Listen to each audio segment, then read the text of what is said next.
안녕하세요. 금융 읽어주는 여자 천덩이입니다.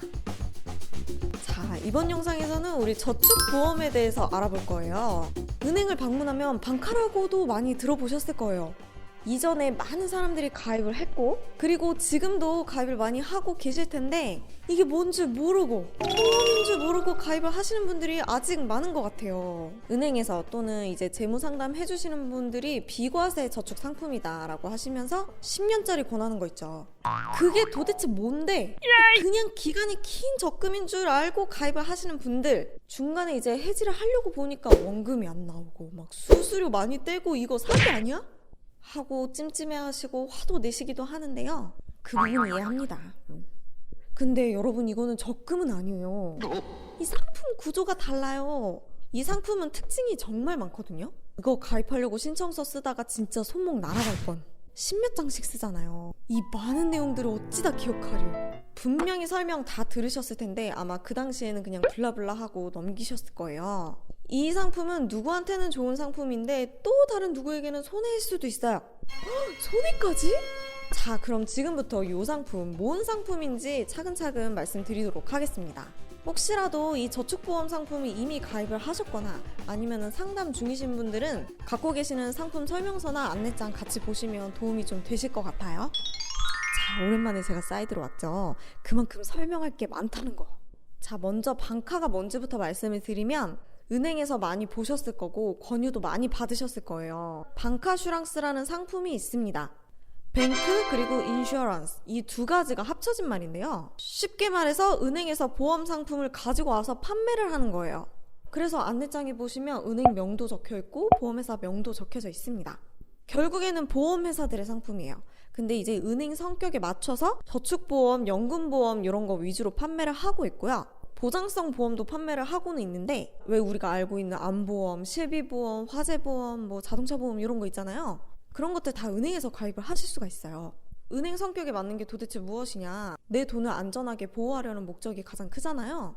그래서 보험회사에서 판매하는 상품보다는 보장은 덜 하지만 원금 보장형이 많은 편이에요. 보통 암보험, 실비보험 이런 거 가입을 하시면 중간에 만약에 해지를 한다 그러면 그냥 끝인 거잖아요. 그런데 은행에서 판매를 하고 있는 보장성 상품의 이제 대부분은 중간에 해지를 하게 되면 원금이랑 이자까지 계산을 해서 돌려주기도 합니다. 그리고 은행에서 판매를 하는 방카슈랑스 상품은 이제 보험회사에다가 전화를 해서 알아보면은 똑같이 있는 경우도 있고 없는 경우도 있어요. 은행 성격에 맞춰서 판매를 하라고 따로 상품을 만들어주는 경우도 있어요. 여기까지 간단히 알고 계시고 저는 오늘 저축보험 상품에 대해서 말씀을 드리도록 하겠습니다. 저축보험은요, 별다른 기능은 없어요. 저축하면 이자 주는 상품이에요. 뭐 사망보험금이 있긴 하지만 쬐끔. 이 적금이랑 비슷한 건데 기간이 길단 말이죠. 막 10년짜리이래요. 그래서 기간이 긴 적금인 줄 알았다가 나중에 뭐 좀 물어보려고 다시 살펴보니까 헐, 보험? 이렇게 되는 거예요. 자, 이제 저축보험 상품은 종류가 나뉘는데요. 대표적으로 공시율 상품 그리고 변액 상품이 있습니다.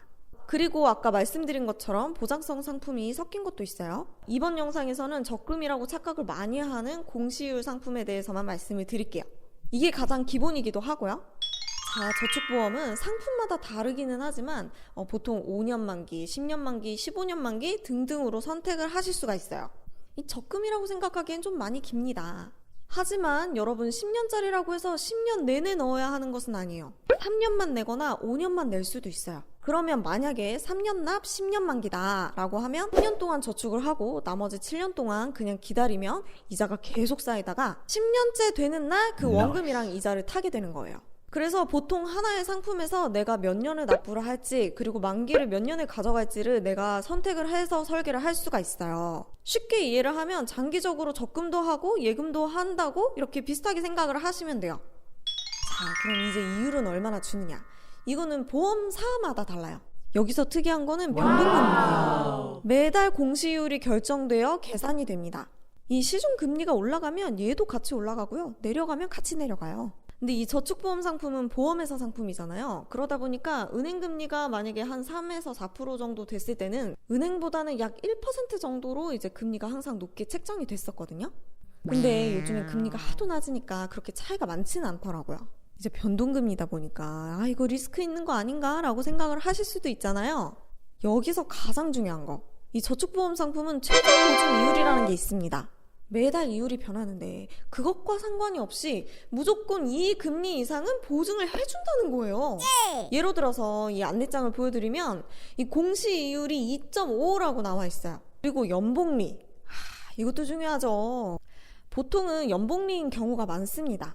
복리 계산을 하는 방법은 제가 이전 영상에서 굉장히 자세하게 다뤄드렸으니까 그거를 참고를 해주시고요. 그리고 여기 이제 10년간 최저 보증률 2%, 이거예요. 이제 매달 금리가 바뀌는데 이번 달 공시 이율이 1.8%까지 내려갔어요. 그래도 2%로 계산을 해준다는 거예요, 이게. 대박이지 않나요? 여러분, 그래서 최저 보증률이 높은 게 좋은 거예요. 그리고 이제 10년 이상으로 만기를 가져가게 되면 비과세입니다. 여러분, 우리는 이자를 받으면 뭐를 낸다?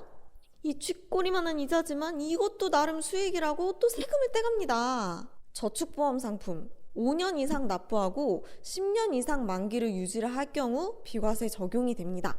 와, 그럼 여유 있는 사람은 여기에다 왕창 넣으면 되겠네요? 맞아요. 예전엔 그랬죠. 한 달에 1,000만 원 이상씩 저축하시는 분도 계셨어요. 진짜로. 지금은 한도가 정해져 있습니다. 추가 납입까지 합쳐서 납입금 월 150만 원까지, 연 1,800만 원까지만 비과세입니다. 저축보험 상품은 매달 정해진 금액을 납부를 해야 되는데 예금처럼 일시불로 넣을 수도 있어요. 일시납은 1억 원까지만 비과세가 가능합니다. 여러분, 이 상품은요, 적금이랑 비교를 하자면 자유적립식이 아니고 정기적립식이에요. 처음에 가입비를 설정을 하면 납입 기간 동안 그 금액은 매달 넣어야 되는 거거든요. 근데 이제 기간이 길다 보니까 비과세 혜택 받으려면 5년 이상 넣어야 하잖아요. 그래서 1년씩 적금은 하겠는데 5년, 10년 이렇게 적금하기엔 좀 부담스러우실 수가 있어요. 그런 분들은 추가납입 제도로 이용을 하시면 됩니다. 월납 10만원 또는 20만원, 이제 본인이 생각하기에 부담스럽지 않은 금액으로 설정을 하시고 그 다음에 아쉬우면 중간중간 추가납입이 가능합니다. 저축보험의 추가납입은요, 납입한 보험료의 200%, 그러니까 2배까지 입금이 가능합니다. 내가 10만원짜리를 가입을 하잖아요? 그럼 이번 달에 10만원을 넣으면 내가 20만원을 추가로 넣을 수가 있는 거예요. 여기서 갑자기 헷갈리는 분 계시죠? 내가 그럼 이번 달에 10만원을 넣고 20만원을 추가로 넣었으니까 총 30만원 되니까 다음 달에는 그러면 그 2배인 60만원을 넣을 수 있는 건가? 아니에요. 이거 아니에요. 기본 보험료의 200%예요. 그러니까 가입비로 계산을 하는 겁니다.